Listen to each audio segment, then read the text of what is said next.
बिस्मिल्लाहिर्रहमानिर्रहीम इय्याका नअबुदु व इय्याका नस्तईन। मेरे पाकिस्तानियों, जब मैं क्रिकेट खेलता था तो क्रिकेट की दुनिया के अंदर अपने अपने अंपायर होते थे, जो हर मुल्क अपने अंपायर खड़े करता था। और मेरे मैं 20 साल इंटरनेशनल क्रिकेट खेला हूँ, तो जो 10 साल थे, 10 साल से भी ज़्यादा, कुछ 14-15 साल थे जिसमें अपने अपने अंपायर होते थे और बहुत इंतशार होता था क्रिकेट ग्राउंडों पे, क्योंकि जब टीम दूसरे मुल्क में जाके हारती थी वो कहती थी जी उनके अंपायरों ने हमें हरा दिया। और कई दफ़ा ये ठीक होता था कि अपने अंपायर अपनी टीम की मदद करते थे। तो मुझे फ़ख्र है कि मैं वो कप्तान था जिसने क्रिकेट की दुनिया में न्यूट्रल अंपायर लेके आया कि अंपायर एक तीसरे मुल्क के होने चाहिए जो न्यूट्रल हों, ताकि जो जीते और हारे वो हार मान जाए, ये ना कहे कि जी दूसरों के अंपायरों ने मुझे हरा दिया। और पाकिस्तान वो मुल्क था जिसने पहली दफ़ा क्रिकेट की तारीख के अंदर हम न्यूट्रल अंपायर 1986 में लेके आए, और उसके बाद फिर सारी दुनिया में न्यूट्रल अंपायर आ गए। और आज जो आप क्रिकेट मैचेस पे ग्राउंडों पे देखते हैं तो वो सारा इंतशार ख़त्म हो गया है, क्योंकि लोगों को फैसले मुनसिफाना लगते हैं अब, क्योंकि अब उनको ये नहीं लगता कि अपने मुल्क के अंपायर अपने मुल्क की मदद कर रहे हैं। अब मैं आता हूँ पाकिस्तान पे। देखिए, मैंने जब तहरीके इंसाफ शुरू की थी 27 साल पहले, उसकी वजह ये थी कि मैं ये आपको बार बार बता चुका हूँ, मैं फिर आपको बताना चाहता हूँ। जो सारी दुनिया में मैं फिरा और क्रिकेट की वजह से सारी दुनिया मैंने देखी, और ख़ास तौर पे बरतानिया का निज़ाम, क्योंकि मैं वहाँ प्रोफेशनल क्रिकेट खेलता था, आधा साल उधर आधा साल इधर, और यूनिवर्सिटी भी उधर गया था।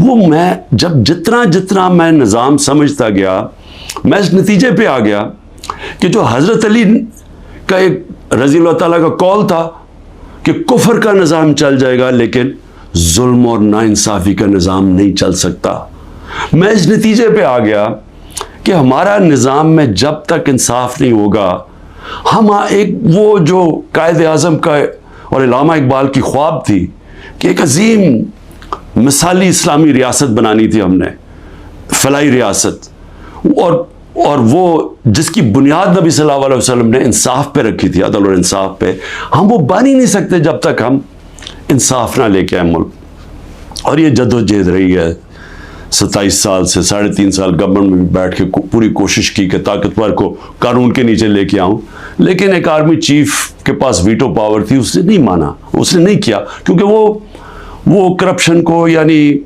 नाइंसाफ़ी को बुरा नहीं समझता था।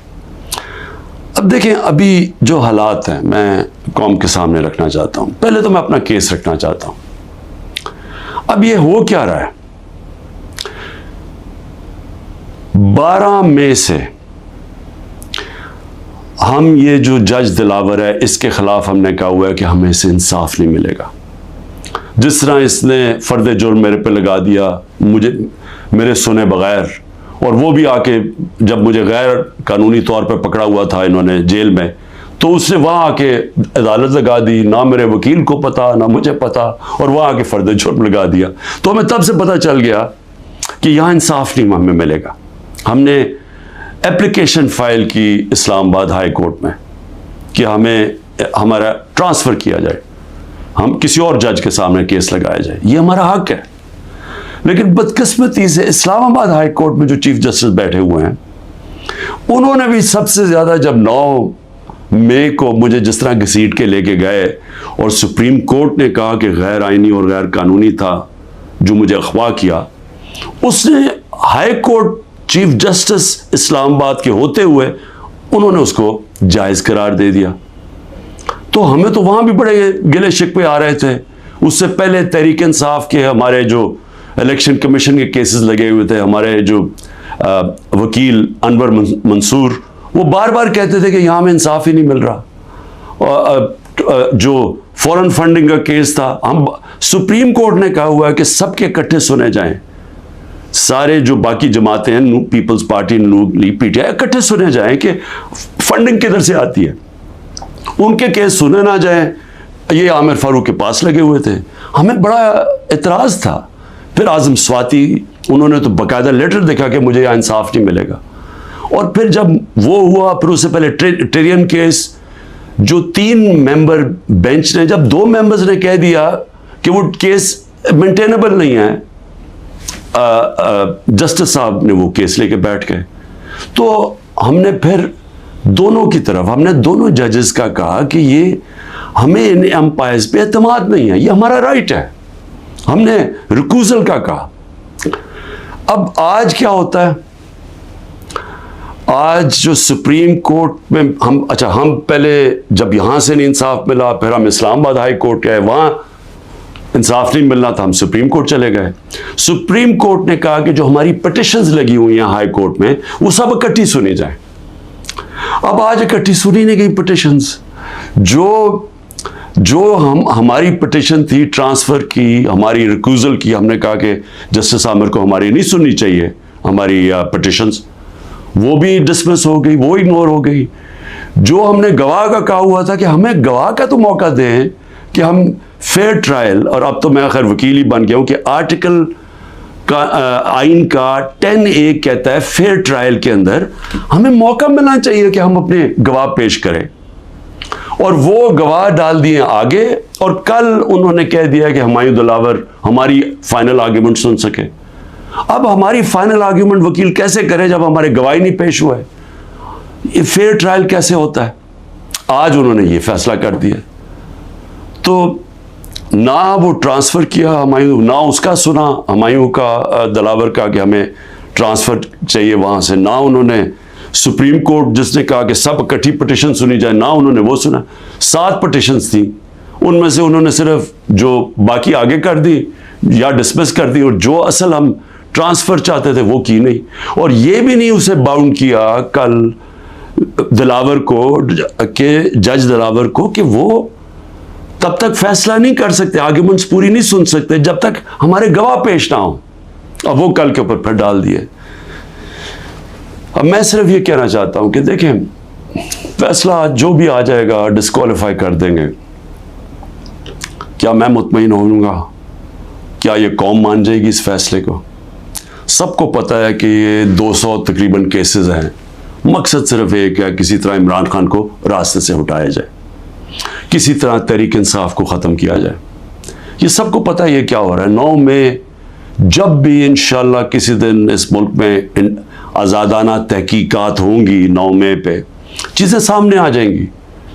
और ये कभी भी नहीं हुआ कि एक साइड फैसला कर लेती है, गवर्नमेंट का फैसला कि जी तहरीक इंसाफ इसके अंदर गिल्टी है, हम कसूरवार हैं, और हमें हमारा मौक़िफ़ ही नहीं सामने रखा जा रहा। हमेशा जज दोनों साइड सुन के फैसला करता है।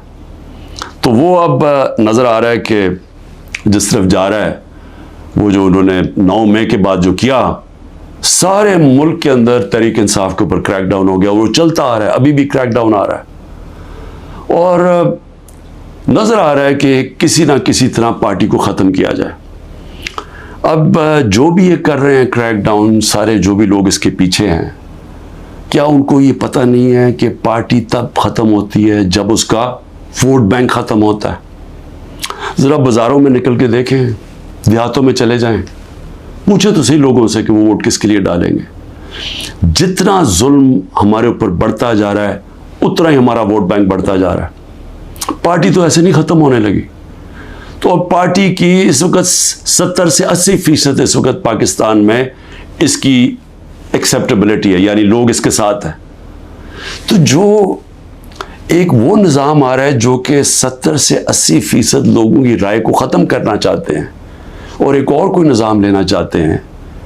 क्या हमें अंदाज़ा हो रहा है कि हम मुल्क को किस तरफ लेके जा रहे हैं? और मैं एक वो पाकिस्तानी होते हुए जिसका जीना मरना यहाँ है, जो बाहर नहीं जाने लगा, जिसके पास कोई पैसे बैंकों में बाहर नहीं पड़े हुए, कोई प्रॉपर्टी बाहर नहीं है, जो थी बेच के पाकिस्तान आ गया है, वो पाकिस्तानी आज कह रहा है कि इस वक्त ज़रूरत है कि सोचें कि हम ये मुल्क से क्या कर रहे हैं। एक जमात और एक लीडर को बाहर करते कितना नुकसान कर रहे हैं अपने मुल्क को। और जो भी ये प्लान बन रहे हैं कि इसके कोई मुल्क चल जाएगा डंडे के ज़ोर से, लोगों को जेलों में डाल के, एक पुलिस स्टेट बना के, उनको दुनिया की तारीख का कोई तारीख का आइडिया ही नहीं है। आप ये देखें, मैं ये अपनी कौम को सिर्फ आपको एक किस्म का तारीख का लेसन भी देना चाहता हूँ, हर अपने नौजवानों को खास तौर पे। मैं ये पहले भी कह चुका हूँ, 1945 में दूसरी जंग अज़ीम के बाद यूरोप आधा हो गया, आधा चला गया जमहूरियत की तरफ, आधा चला गया ये पुलिस स्टेट बन गया, डिक्टेटरशिप की तरफ। आधे में उन्होंने उनको बंद करके कंट्रोल किया, लोगों को उनकी आज़ादी राय ख़त्म की, हकीकी जमहूरियत ख़त्म कर दी, हकीकी आज़ादी ख़त्म कर दी, आधी आज़ाद हो गया। सारी दुनिया के सामने 50 साल के बाद नतीजा आ गया, जो आज़ाद थे वो खुशहाल हो गए। उस आज भी वो जो जिन मुल्कों के अंदर जो वो यूरोपियन थे जिधर आज़ादी नहीं थी, आज भी वो पीछे हैं अभी तक। हालांकि वो वहाँ जमहूरियत भी आ गई कई मुल्कों में, लेकिन अभी भी वो पीछे हैं। ईस्ट जर्मनी, वेस्ट जर्मनी, एक वही जर्मन लोग थे। जिधर डिक्टेटरशिप आ गई, यानी उनको इसी तरह की जो हमें जिस तरफ लेके जा रहे हैं, वहाँ गुर्बत आ गई। मुकाबला उसका वेस्ट जर्मनी में जो खुशहाल तरीन दुनिया की ताकतवर मुल्क बन गया माशी तौर पे। तो ये तो हम एक तारीख हमारे सामने है। साउथ कोरिया, नॉर्थ कोरिया में वही डिक्टेटरशिप, आज़ादी राय बंद, आज़ादी ख़त्म। आज नॉर्थ कोरिया को देखें, और जो हकीकी आज़ादी साउथ कोरिया में थी, वो खुशहाल दुनिया का खुशहाल तरीन मुल्क बन गया। तो मैं अर्ज़ ये करना चाहता हूँ कि ये जो हम करने जा रहे हैं, ये हम अपने मुल्क को तबाही की तरफ धकेल रहे हैं। हम ये जो एक अवाम को इनका जो सबसे बड़ा हक होता है वोट डालने का, आज़ादी राय, एक मुंतखब करे अवाम अपनी कौन सी गवर्नमेंट वो चाहते हैं। वो जो आज़ाद मुल्क होते हैं वही तरक्की करते हैं, हम दूसरी तरफ जा रहे हैं। और हम एक खौफ की फ़िज़ा ऐसी बनाई हुई है, यहाँ जो ताकत में है वो लोग ये समझते हैं कि जितना जुल्म करेंगे लोग डर जाएंगे। तो डर क्या जाएंगे, गुलाम बन जाएंगे, यानी खौफ के गुलाम बन जाएंगे, जुल्म के सामने झुक जाएंगे। जो मैं बार बार मिसाल देता हूँ, जो यजीद ने किया कूफा के लोगों से, अपना गवर्नर बैठाया, उसने उनको जुल्म करके उनको सैम के वो लोग बना दिए जो जानवरों के ऊपर पहुंच, यानी जानवरों के लेवल पे पहुंच गए। तो आज हम वही कर रहे हैं पाकिस्तान से। मुझे आज अभी मैं वकीलों से मिल रहा था, उन्होंने मुझे खबर दी कि जो हमारे सीनियर लोग जेलों में, एक तो वो हैं जो कि हमारे कारकुन जेलों में बुरे हालात में हैं, लेकिन वो जवान हैं, तकड़े हैं, लेकिन जो सीनियर लोग हैं उन्होंने मुझे रिपोर्ट दी, डॉक्टर यास्मीन कितनी दफ़ा बीमार हुई हैं, तकरीबन 75 साल की है। महमूद रशीद वो 70 साल से ऊपर है, उनको हार्ट प्रॉब्लम है, वो किस मुश्किल से गुजर रहे हैं, बीमार हुए कितनी दफ़ा। एजाज चौधरी तकरीबन 10 kg अपना वज़न लूज़ कर बैठे, डायबिटिक हैं। आलिया हमजा बड़ी बुरी तरह बीमार रही, अभी उन्होंने वकील ने बताया कि इस बार ही मिले वो थोड़ी ठीक थी। तो मैं उमर चीमा के हालात बताए, वो वेट लूज़ कर बैठा है, उसकी बीवी अदालत में गई, उनको पकड़ के जेल में डाल दिया। तो ये क्या पैगाम दिया जा रहा है कि खौफ फैलाया जा रहा है कंट्रोल करने के लिए लोगों को। और अली अमीन हमारे पख्तूनख्वा के प्रेसिडेंट, उनके घर में 6 घंटे पुलिस घुस गई, कोई सर्च वारंट नहीं थी, सारा उसका घर उजाड़ा, चीज़ें तोड़ी। 80 साल के उनके वालिद थे, उनसे बदतमीजी की, धक्के दिए, गाड़ियां उठा के ले गए। तो ये क्या साबित कर रहे हैं इससे, यानी हम इस मुल्क को किधर धकेल रहे हैं। ये खौफ फैलाने के लिए और लोगों को कंट्रोल करने के लिए हम आज वो चीज़ कर रहे हैं कि अपनी पुलिस को तबाह कर रहे हैं। जब पुलिस से इस तरह की गैर कानूनी काम करवाते हैं हम, तो याद रखें पुलिस खुद भी ये कामों पे लग जाती है। आप जब पुलिस को ऑर्डर देते हैं कि ये जाके किसी घरों में घुसो, घर बर्बाद करो, खौफ फैलाने के लिए, तो हम पुलिस फोर्स को तबाह कर रहे हैं। आगे हमारी पुलिस के हालात अच्छे नहीं हैं।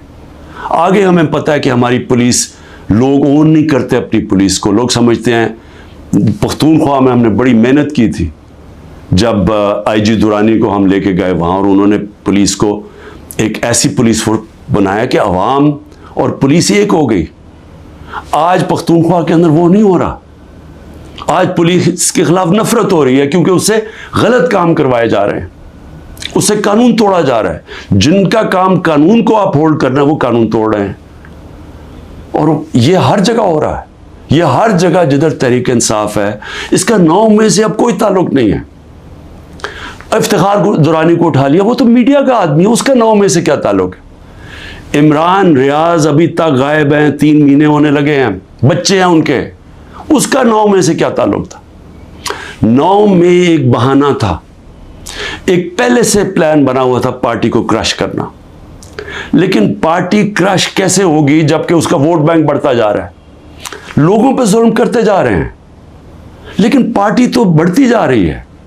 तो क्या, या तो इलेक्शन कभी नहीं करवाना, लेकिन जब भी इलेक्शन होगा, ये मेरी आज आप पेशेंट को सुन लें, जैसा जो जितनी मर्जी आप कोशिश कर लें, जब इलेक्शन होगा और जो पब्लिक इस मुल्क की निकलेगी, आप जो मर्जी कर लें, तहरीक इंसाफ को जीतने से नहीं रोक सकते इंशाअल्लाह। इसलिए मैं आज भी अपने उन लोगों को जो इक़्तिदार में बैठे हुए हैं, मैं तो पीडीएम के लोगों को, सबको, जो हमारी इस्टेब्लिशमेंट है, सबको कहना चाहता हूं कि देखिए, टाइम आ गया मुल्क का सोचने का।